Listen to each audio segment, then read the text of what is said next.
अस्सलाम वालेकुम नाजरीन, आप देख रहे हैं बैतुल्लाह रिएक्शन। और आज हम जानेंगे कि हुजूर की मिलाद की खुशी मनाना जायज़ भी है या नहीं। तो आइए सुनते हैं मुफ्ती सलमान अजहरी साहब का ये बयान। तो वीडियो को करते हैं स्टार्ट।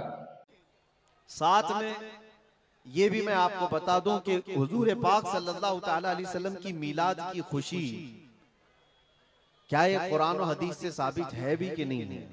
एक बात कान खोल करके सुन ले, मैं कुरान और हदीस की दलाइल की तरफ आता हूं बाद में, लेकिन एक बात वजाहत के साथ कहता हूं।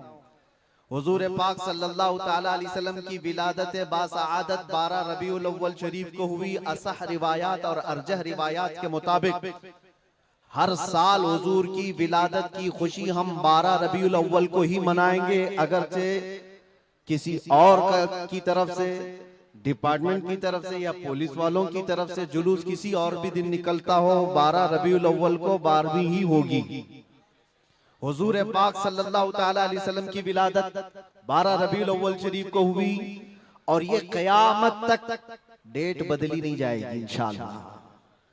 और जो कुरान और हदीस की बात मैं अर्ज कर रहा हूं, सबसे बड़ी बात तो ये है, आप रसूल पाक सल्लल्लाहु अलैहि वसल्लम को खुदा समझते हैं या खुदा का रसूल समझते हैं?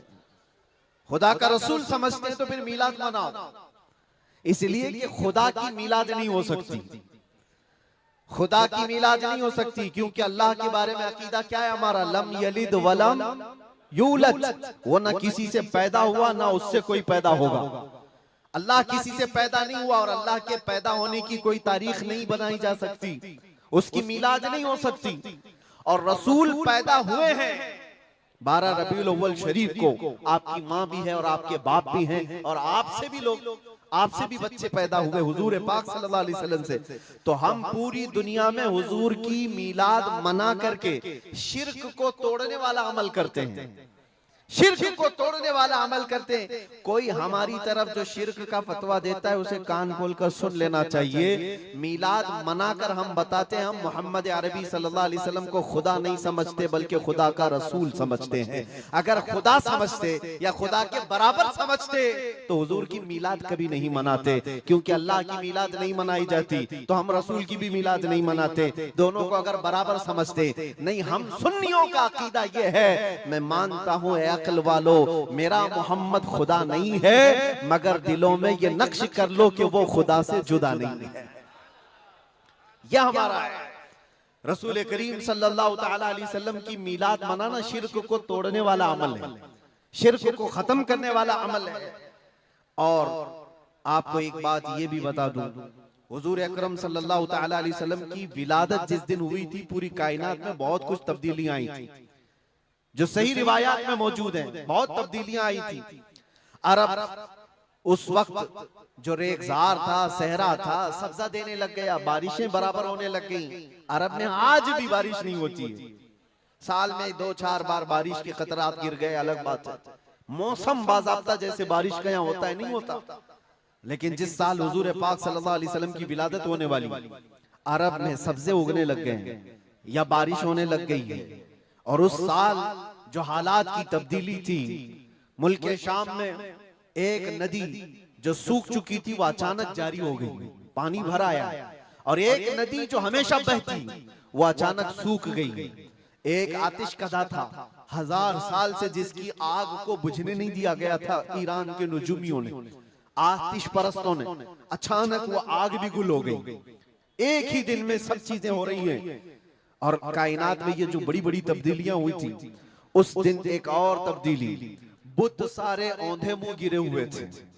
जो 12 रबीउल अव्वल शरीफ का दिन था, ये सही रिवायात से मैं बता रहा हूं, बुत औंधे मुंह गिरे हुए।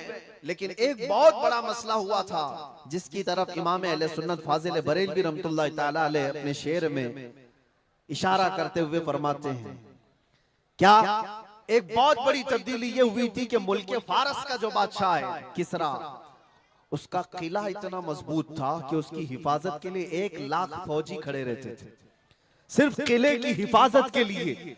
और वो किला इतना मजबूत कि उनका दावा था, उनका चैलेंज था कि इसको कोई तोड़ नहीं सकता, इसको मिटा नहीं सकता। लेकिन 12वीं शरीफ का दिन या सुबह के वक्त अचानक किले के अंदर जलजला आया और दीवार फट गई, और ऐसी फटी कि उसमें से एक आदमी जा सकता है, आ सकता है। आज भी वो शकशुदा दीवार के साथ किला मौजूद है इराक में, जिसको किलातुल किसरा कहा जाता है आज भी। अब आप अंदाजा करें 2000 साल से वो किला आज तक मौजूद है, तो उस वक्त कितना मजबूत रहा होगा। उस वक्त किले के अंदर जलजला आया और तख्त उलट गया, दीवार में दरार पड़ गई। वो दरार आज भी मौजूद है। बादशाह हैरान और परेशान। दूसरे दिन सारे नजूमियों को बुलाया गया और पूछा गया कि ये क्या माजरा है कि इतना मजबूत किला कैसे ये टूट गया, या इसकी दीवार में शगाफ कैसे आ गई है। तो सारे नजूमियों ने अपने इल्म के मुताबिक जो नतीजा निकाला, बादशाह से कहा दर हकीकत ये जलजला आम जलजला नहीं है, ये तेरी दीवार का टूट जाना ये आम सी बात नहीं है। हमारा इल्म ये बता रहा है कि इस रुए जमीन पर अल्लाह का कोई नबी पैदा हुआ है जो तेरी सल्तनत को खत्म करने वाला है। एक बच्चा अरब में ऐसा आया है, आई नई हुकूमत, सिक्का नया चलेगा, आलम में रंग बदला, सुबह शबे विलादत। उस दिन जो हुआ था उसको इमाम अहले सुन्नत क्यों फरमाते हैं, वो एक दिन की बात है ना। हुजूर की विलादत हुई, फारस के किले में क्या हुआ, जलजला आया। हुजूर की विलादत इधर मक्का में हुई और मुल्क फारस में जलजला आया और किले के अंदर दरार आई। अब सुनो, आला हजरत कहते हैं हश्र तक डालेंगे हम पैदाइश मौला की धूम, यानी कयामत तक हम रसूलुल्लाह की मिलाद का जिक्र धूमधाम से मनाएंगे। इसका असर क्या होगा, फारस में तो देखा था किले में जलजला आ गया था, हुजूर के पैदाइश के जिक्र से ही किला हिल गया था। अब हम जब जब जिक्र करेंगे मिसले फारस नजद के किले गिराते जाएंगे, मिसले फारस नजद के किले गिराते जाएंगे। आज जिन लोगों के किले गिरते हैं या हिलते हैं वो जिक्र मुस्तफा से ही गिरते हैं, लेकिन उसका हमें कुछ असर नहीं होना चाहिए। खाक हो जाएं अदू जलकर मगर हम तो रजा, दम में जब तक दम है जिक्र उनका सुनाते जाएंगे। अजीजा ने गिरामे वक़ार, मैं बहुत छोटे से वक्त के लिए आपके पास आया हूं, लेकिन एक अजीम मैसेज देकर के कि मिलाद मुस्तफा सल्लल्लाहु अलैहि वसल्लम के मौके पर सारे सुन्नियों को ये चाहिए कि सिर्फ झंडे लगाने और कुमकुमे लगाने और बड़े बड़े नारे लगाने से ही ईद मिलादुन नबी का आप एहतमाम नहीं कर रहे हो, बल्कि हर सुन्नी आशिक रसूल को चाहिए कि वो इस मौसम में नहीं बल्कि पूरी जिंदगी उसकी है, लेकिन इस मौसम में खास तौर पर अपने नबी पाक सल्लल्लाहु अलैहि वसल्लम की सीरत तो पढ़ ले, मेरे आका सल्लल्लाहु अलैहि वसल्लम की बायोग्राफी मालूम हो जाए, हुजूर पाक की जिंदगी को समझ जाएगा। तो मेरे अजीजों, ये हवाओं के झोंकों से उसका कभी कुछ बाल बेका नहीं हो सकता। जो नबी पाक सल्लल्लाहु अलैहि वसल्लम को पढ़ा हुआ है वो तूफानों और आंधियों में अपना मजहब नहीं बदल सकता, वो लोगों की लालच पर अपना दीन का सौदा नहीं कर सकता। ये वही लोग हैं जो दीन के सौदा करते हैं जिन्होंने अपने नबी को नहीं पढ़ा। हुजूर पाक सल्लल्लाहु अलैहि वसल्लम को जिन आंखों ने एक बार देखा है वो सहाबा की जिंदगी तो देख लें, उनको खोलते हुए तेल में भी डाल दिया गया, मगर दामन मुस्तफा से हाथ हटाना तो दूर की बात है, जुबान पर लफ्ज लाना भी उन्होंने कभी गवारा नहीं किया। जानते हो, 3 भाई थे, ये कलयुगी में एक हिकायत लिखी हुई है, 3 सगे भाई थे, एक ईसाई बादशाह ने गिरफ्तार कर लिया, तीनों जवान थे 20 से 30 साल के बीच में, और बादशाह ने कैद करके उनको सबसे पहले क्या कहा, तुम अपना दीन बदल लो, धर्म परिवर्तन कर लो, मोहम्मद अरबी सल्लल्लाहु अलैहि वसल्लम के जो कसीदे गाते हो छोड़ दो। लेकिन देखो, याद रखो, उसमें से जब बादशाह ने ये बात रखी तो उन्होंने कहा नहीं, हमारा दीन इतना सस्ता नहीं है कि हम तुम्हारी कैद में आते ही बदल डाले। उसने कहा अगर तुम बदल लोगे तो मैं तुम्हें अपने वजारत में, सिपाहियों में बड़े मनसब पर रखूंगा। नहीं माना, ठुकराया। बादशाह ने क्या कहा, इसकी सजा तुम्हें भुगतने के लिए तैयार रहनी होगी। तैयार। बहुत बड़े एक कढ़ाई में तेल को लाकर खोलते हुए तेल में उसमें से सबसे बड़े भाई को डालने का हुक्म दिया। बादशाह ने जैसे हुक्म दिया, जल्लाद आया और उन 3 भाइयों में से एक को उठाया और खोलते हुए तेल में डाल दिया। अंदाजा करो, मोमबत्ती पर अगर तुम्हारी उंगली भी लग जाए ना तो चमड़ी जल करके निकल आएगी, और पता नहीं कितने दिन तक इसकी जलन आपको होती रहे। लेकिन एक पकते हुए तेल में डाला जा रहा है, डाल दिया, जिस्म पूरा चरमरा गया। थोड़ी देर गुजरी, 2 भाई और मौजूद, दूसरे को बुलाया गया, देखा तुम्हारे भाई का हश्र क्या हुआ है। तुम अगर बादशाह की पेशकश को कबूल कर लो तो शायद तुम्हारी जान बच सकती है। दूसरे ने मुस्कुराया और कहा, वही शायद उनकी ही जुबान थी जो बरेली से यूं आती है, जिंदगी ये नहीं किसी की किसी के लिए, जिंदगी है नबी की नबी के लिए। मेरे बड़े भाई को जलाने के बाद अब तो तुमने और भी मुश्किल कर दिया है फैसला। मैं इस बात के लिए तैयार हूं कि इससे बड़े तेल में भी मुझे डाला जाए, लेकिन जुबान पर मेरे मुस्तफा के दामन को छोड़ने वाली बात कभी नहीं ला सकता। दूसरे भाई को भी उठाया गया और खोलते हुए तेल में डाल दिया। 2 भाइयों की शहादत हो गई जगह पर ही।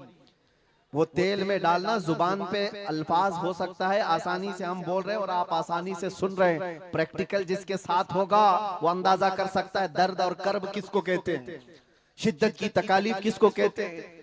मेरे अजीजों, तीसरा जो नौजवान था वो बहुत ही कम उम्र का था, 22 से 23 साल का होगा। बादशाह का जो वजीर वहां पर था उसने देख करके बादशाह से कहा, इस लड़के को मेरे हवाले कर दीजिए, मैं इसको बदल करके लाऊंगा, मेरा चैलेंज है। क्यों जान इसकी भी ले लेंगे, मैं इसको बदल करके लाऊंगा। इतने मजबूत लोग कैसे हो सकते हैं अरब के कि खोलते हुए तेल में इनके भाइयों को डाला गया तब भी ये बदल नहीं रहे। 2 को मरते हुए, अरे यहाँ 1 को डंडा पड़ते हुए देखकर सारे भाग जाएं और ये 2 को जलते हुए देख करके भी टस से मस नहीं होते। कैसा अकीदा है, कैसा तसल्लुब है इनका। बादशाह ने कहा, किस बात पर तुम्हें यकीन है कि इसको तुम बदल लाओगे। उसने कहा, मुझे भरोसा है, आप मुझे दीजिए 1 महीने का टाइम, इसको बदल कर न लाऊं तो फिर मुझे आप जो सजा दे। बादशाह ने कहा, ठीक है ले जाओ। तीसरे को खोलते हुए तेल में डालने की बजाय बादशाह ने अपने वजीर के हवाले कर दिया। और दुनिया देखो, वो मेरे अजीजों याद रखो, आशिकाने मुस्तफा से 2 इम्तिहान हर जमाने में होते रहेंगे, आज भी हो रहे हैं और होते रहेंगे। पहला इम्तिहान, मौत से डरा करके तुम्हारा दीन छीन लिया जाएगा। मौत से डरा करके ये हो जाएगा, वो हो जाएगा, तुम्हें ये कर दिया जाएगा, वो कर दिया जाएगा। मौत का डर, खौफ तुम्हारे कदमों में डगमगाहट लाने के लिए लाया जाता है। अगर मौत से नहीं डरता कोई आदमी तो उसके साथ दूसरा पेंतरा क्या खेला जाता है। ये दुनिया का दस्तूर है, हमेशा से जब देखती है दुनिया के ये मौत से डरता नहीं है तो फिर इसको औरत और दौलत की लालच से खरीदने की कोशिश की जाती है। ये 2 चीजें ऐसी हैं जो अच्छे अच्छों का सौदा कर जाती हैं। बहुतों ने अपना ईमान सिर्फ शबाब पर बेच दिया है, हुस्न शबाब को देख करके। औरतों के दिल दादा हुए या दौलत के दिल फरेब हो गए और उन्होंने अपना दीन का सौदा कर लिया है। नौजवानों याद रखो, तुम्हारी जिंदगी में अगर ये 2 इम्तिहानों में से कोई इम्तिहान आए तो अपने नबी पाक को याद कर लेना, हुजूर को याद कर लेना और अल्लाह के नबी सल्लल्लाहु अलैहि वसल्लम की बारगाह में ये इस्तिगासा कर लेना कि मेरे आका, बड़ा सख्त और कठिन वक्त आया है। दुनिया मौत से डरा करके कभी मेरा ईमान छीनने की कोशिश कर रही है, अगर उससे मैं नहीं डगमगाया तो दुनिया मुझे हुस्न शबाब की लालच दे करके अपनी तरफ लेना चाहती है। अब उस वजीर ने क्या किया, उस छोटे से नौजवान लड़के को अपने घर ले गया और उसकी बेटी थी जो निहायत हसीन और जमील, बहुत खूबसूरत लड़की उस वजीर की थी। अपनी बेटी को बुलाया और कहा, बेटी तेरे लिए एक काम देता हूँ, 1 महीना हमको मिला है, इस नौजवान को अपनी मोहब्बत में, अपने हुस्न जमाल में लेकर के आजा, बादशाह सलामत से जो इनाम चाहे तुझे ला करके दे दूंगा। अपनी लड़कियां आशिकाने मुस्तफा को खरीदने के लिए कल भी भेजे जाते थे, आज भी भेजी जा रही है। हो सकता है बहुत सारी जगहों पर जो हमारे लोग मुर्तद होते जा रहे हैं, वो जो बच्चियां आज अपने दीन और ईमान का सौदा करके भागती हैं किसी गैर के साथ और कहीं जा करके शादियां रचाती, वो ये समझती हैं कि ये कॉमन सी बात है। वो दीन बेचने वाले लोग हैं, उनका हिस्सा दीन इस्लाम में कुछ नहीं। कल कयामत के दिन देखना, तुमने अपने नफ्स की खातिर एक गैर मुस्लिम के साथ भाग करके निकाह किया, चाहे वो बेटी हो कि बेटा हो, अपने दीन से सौदा किया है और गद्दारी की है। कल कयामत के दिन मुंह तो अल्लाह को दिखाना है, हुजूर की शफाअत के बगैर तो कुछ होना नहीं है। देखना हश्र में जो हुजूर पाक सल्लल्लाहु तआला अलैहि वसल्लम के साथ तुम खड़े रहोगे कि हम खड़े रहेंगे, वो वक्त आने वाला है। उस नौजवान के साथ क्या हुआ, वजीर ने अपनी बेटी तो लगा दी। अल्लाह की पनाह मेरे अजीजों, हुजूर पाक का इश्क का एक कतरा भी जिसके दिल में आता है, ऐसी चीजें उसके पांव को नहीं डगमगाती, न कभी उसका ईमान ईमान खरीद सकती हैं, ना उसके दीन का सौदा कर सकती हैं। वो लड़की रोजाना आती, रात के वक्त बैठ जाती, और ये नौजवान जैसी महसूस करता मेरे कमरे में अकेले तन्हा रहने के बावजूद वजीर की खूबसूरत हसीनो जमील बेटी, जिसके निकाह के पैगाम बादशाहों के औलाद से आया करते थे, शहजादे निकाह का पैगाम भेजा करते, वो लड़की मेरे पास आकर बैठ जा रही है। नौजवान क्या करता था, मुसल्ला बिछाया और सजदे में गिर गया।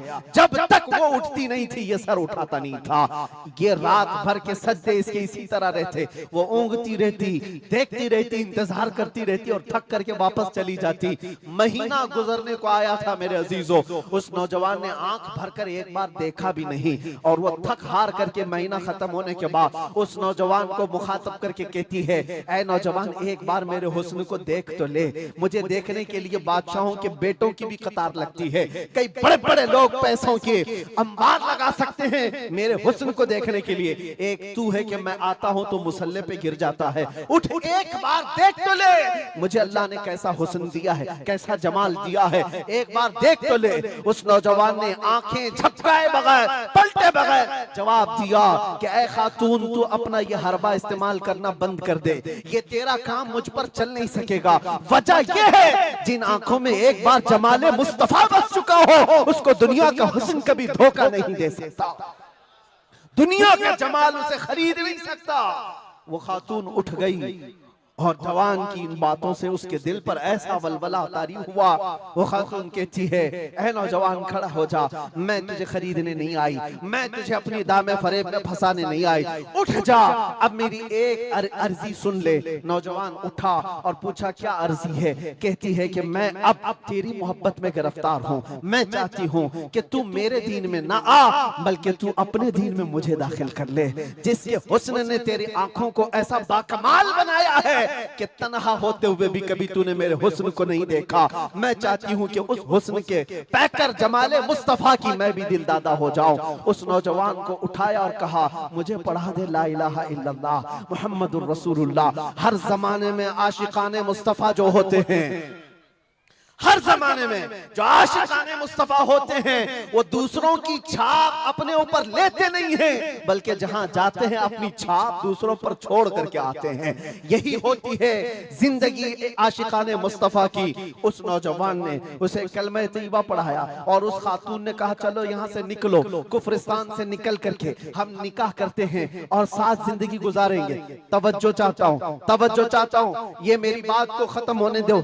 ऐ नौजवानों, आज तुम्हें कोई बहकाने वाला, खोलते हुए तेल में डालने वाला नहीं है, उसके बावजूद तुमने पता नहीं अपने कितने घंटे ये सारे सोशल मीडिया पर आई हुई ऐसी हसीना और जमीलाओं के पीछे अपनी रातें बर्बाद कर डाली। तुम्हें पता नहीं ये आंखें अल्लाह ताला ने तुम्हें किस लिए दिए हैं। दुआ ये करो कुछ ऐसा कर दे मेरे किरदिगार आंखों में, हमेशा नक्श रहे रूए यार आंखों में। उन्हें न देखा तो किस काम की है ये आंखें कि देखने की है सारी बहार आंखों में। अजीजा ने गिरामी, उस नौजवान ने उस खातून की बात सुन ली और कहा, चलो मुझे इस जगह से, इस कैद से निकालो, हम ये शहर छोड़ देते हैं, ये मुल्क छोड़ देते हैं। उस खातून ने उस नौजवान को आजाद किया और साथ लेकर चल पड़ी, शहर भी छोड़ दिया, बाहर निकल पड़े। रात का वक्त है, अचानक वो आधा रास्ता तय किए कि पीछे से घोड़ों के दौड़ने की आवाज आई। तवज्जो चाहता हूँ, एक फौज आ रही है और हिनहिनाने वाले घोड़ों की आवाजें आने लगी।